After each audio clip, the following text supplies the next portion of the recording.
Assalamualaikum warahmatullahi wabarakatuh. Perkenalkan, nama saya Samsi Kamelia, NIM 2011050101028. Di sini saya akan menjelaskan tentang Maxim dan Neo-Maxima. Di sini saya akan menjelaskan tentang apa itu yang disebut sebagai Marxism. Marxism itu adalah suatu paham ekonomi dan sosial berdasarkan ide politik dan ekonomi dari Karl Marx dan Friedrich Engels. Marxism adalah sistem sosialisme di mana kepentingan yang didominan ialah pada kepemilikan publik, yaitu produksi, distribusi, dan tukar-menukar atau proses jual beli. Ekonomi dalam Marxism ini lebih ditonjolkan dalam paham ini, dan politik berada dalam posisi kedua,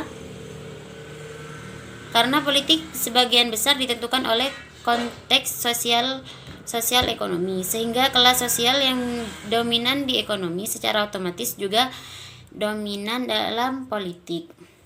Sifat hubungan ekonominya adalah konfliktual, di mana antar negara dapat saling mencari maksimum profil seluas-luasnya dan diperbolehkan menjatuhkan negara lain.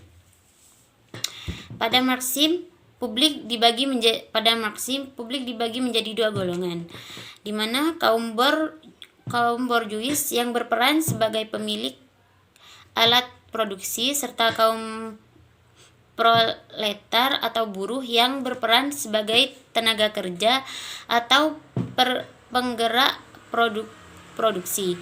Bisa dikatakan bahwa aktor dari Marxism itu adalah kedua kelas tersebut, borjuis dan proletar, atau dengan kelas borjuis sebagai pemegang kendali. Elemen dasar Marxism dalam buku Dictionary of International Relations diantaranya: 1. Semua sejarah adalah sejarah dari perjuangan kelas antar kelas yang berkuasa dan kelas yang menentang. Yang kedua, kapitalisme membangkitkan adanya pertentangan kelas antara kelas borjuis dan proletar dengan kelas borjuis sebagai pemegang kendali. Yang ketiga, kapitalisme menggunakan perang untuk semakin memanjangkan umur. Yang keempat, sosialisme yang menghancurkan kelas juga harus menghancurkan perang. Yang kelima, ketika suatu negara telah lemah, begitu pula politik internasional.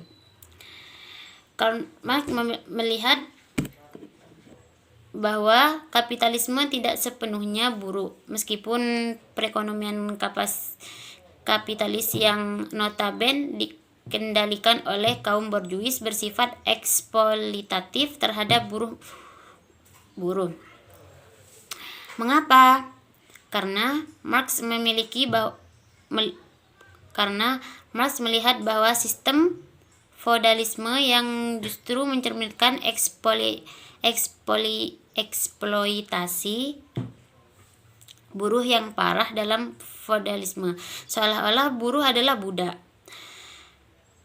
sehingga harus mau mendedikasikan hidupnya pada majikan, sedangkan lain hanyalah dengan kapitalisme di mana para buruh masih diberi penghargaan atas kerjanya